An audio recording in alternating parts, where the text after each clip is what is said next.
तो बच्चों पढ़ाई में डाउट आते हैं, सोल्व नहीं हो पा रहे, घबराओ मत, इसका सॉल्यूशन है डाउटनेट ऐप। जिस भी सवाल में आपको डाउट है उस क्वेश्चन की फोटो खींचो, क्रॉप करो और 5 सेकंड के अंदर अंदर आपको उसका वीडियो सॉल्यूशन मिल जाएगा, वो भी बिल्कुल फ्री में। यानी अब आप पूछिए अपने अनलिमिटेड सवाल कहीं भी कभी भी। अब चाहे आपका सवाल 6ठी से 12वीं IIT JEE नीट या फिर CBSE यूपी बिहार राजस्थान या अन्य किसी भी स्टेट बोर्ड का हो, कोई भी सब्जेक्ट हो, physics chemistry math biology science, आपके सभी सवालों के जवाब मिलेंगे केवल डाउटनेट ऐप पर। साथ ही डाउटनेट ऐप पर चल रही है क्लास 9वीं से 12वीं IIT JEE नीट के बच्चों के लिए ऑनलाइन क्लासेस, जिनका हिस्सा बनकर देश के सभी राज्यों से बच्चे लेकर आए रैंक फर्स्ट। तो आज ही डाउटनेट ऐप इंस्टॉल करो, अपने सभी डाउट भगाओ और टॉप रैंक ले आओ।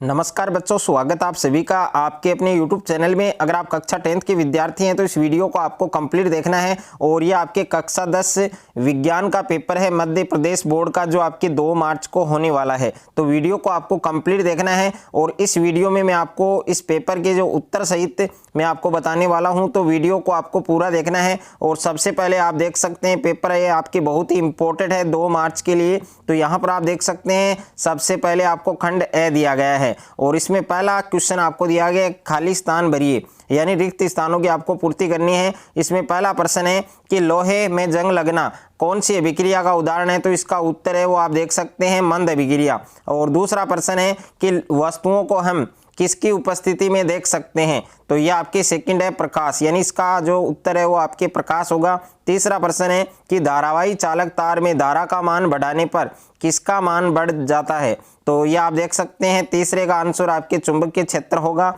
और उसके बाद में प्रश्न संख्या 4 है आपके कि एक अश्व शक्ति में कितने वाट होते हैं, तो यहाँ पर 746 वाट होते हैं। और उसके बाद में 5वां प्रश्न है कि कोयला ऊर्जा का स्रोत है, तो यहाँ पर इसका आंसर होगा आपके नवीनीकृत। ओके। और उसके बाद में प्रश्न संख्या 2 है आपके। प्रश्न संख्या 2 में आपको सही विकल्प चुनकर लिखना है, जिसमें पहला है कि राइजोबियम पाया जाता है, तो इसमें 4 ऑप्शन दे रखे हैं। यहाँ पर ब ऑप्शन है वो आपके सही होगा, यानी चने की जड़ में। और दूसरा प्रश्न है कि नर एवं मादा युग्मक के संलयन की जो क्रिया है वो क्या कहलाती है, तो इसका राइट आंसर है वो भी आपके ब ऑप्शन है, यानी निषेचन। और तीसरा प्रश्न है कि क्विक के सिल्वर कहलाता है, तो इसका राइट आंसर क्या होगा आपके स ऑप्शन में, यानी Hg।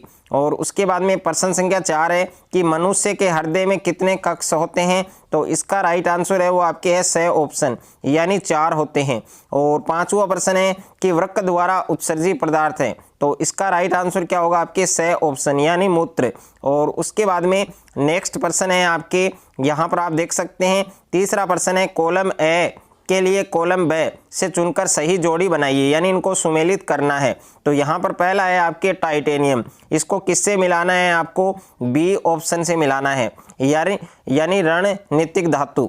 और दूसरा है कार्बन, तो कार्बन को आपको किससे मिलाना है, सी ऑप्शन से, यानी श्रृंखलन क्षमता। और ध्वनि मापन की इकाई, तो ध्वनि मापन की जो इकाई है वो क्या कहलाती है, तो डेसिबल। तो यहाँ पर जो तीसरा है इसको आपको जी वाले से मिलाना है। ओके, जी वाले से मिलाना है, यानी डेसिबल। और उसके बाद में चौथा है आपके अदरक, तो अदरक वाले को मिलाना है आपको एफ से, और अदरक है वो है राइजोम। ओके। और भोर का जो तारा है इसको किसे मिलाओगे आप, ये है आपके ए ऑप्शन, यानी शुक्र। उसके बाद में प्रश्न संख्या 4 है आपके एक वाक्य में उत्तर लिखिए, यानी पार्थिव ग्रह है वो किसे कहते हैं।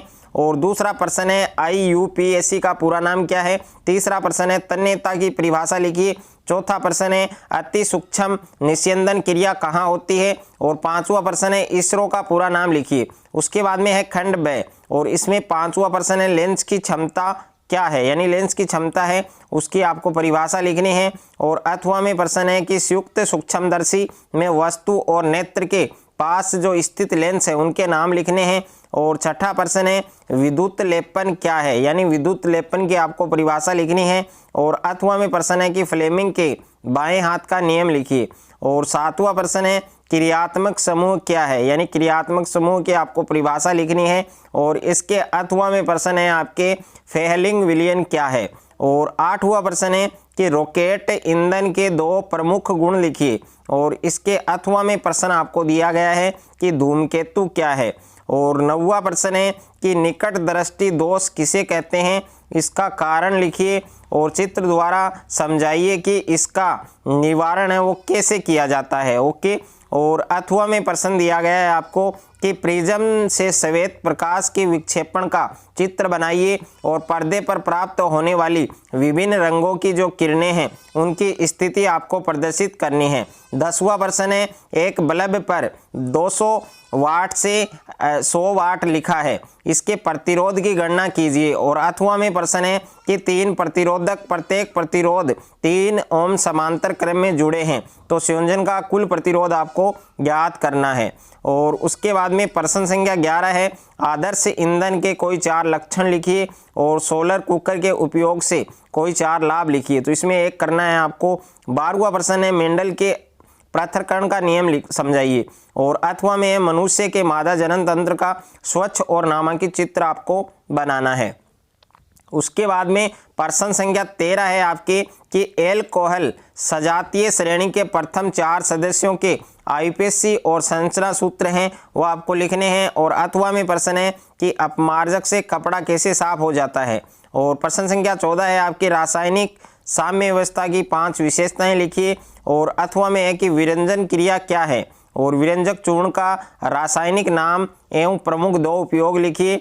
और प्रश्न संख्या 15 है यकृत के कोई 5 कार्य हैं वो आपको लिखने हैं। और अथवा में प्रश्न है कि केबस चक्कर है उसकी जो क्रिया है, केबस चक्र की जो क्रिया है वो किस अंग में होती है, इसकी 4 विशेषताएं आपको लिखनी है। और उसके बाद में यहाँ पर प्रश्न संख्या 16 आपको दिया गया है कि मनुष्य के उत्सर्जन तंत्र का नामांकित चित्र बनाइए। और अथवा में प्रश्न है रक्त समूह का वर्णन कीजिए। उसके बाद में प्रश्न संख्या 17 है धातुओं के 6 रासायनिक गुणधर्म लिखिए।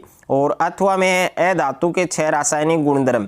18वां प्रश्न है निम्नलिखित औषधीय पौधों का वर्णन करना। इसमें हल्दी है, आंवला है, मेथी है, लहसुन है, जीरा है और महुआ है। और अथवा में प्रश्न है कि पारिस्थितिक तंत्र के जो जैविक घटक हैं उनका आपको वर्णन करना है। तो ये कंप्लीट पेपर आपको अच्छे से तैयार करना है।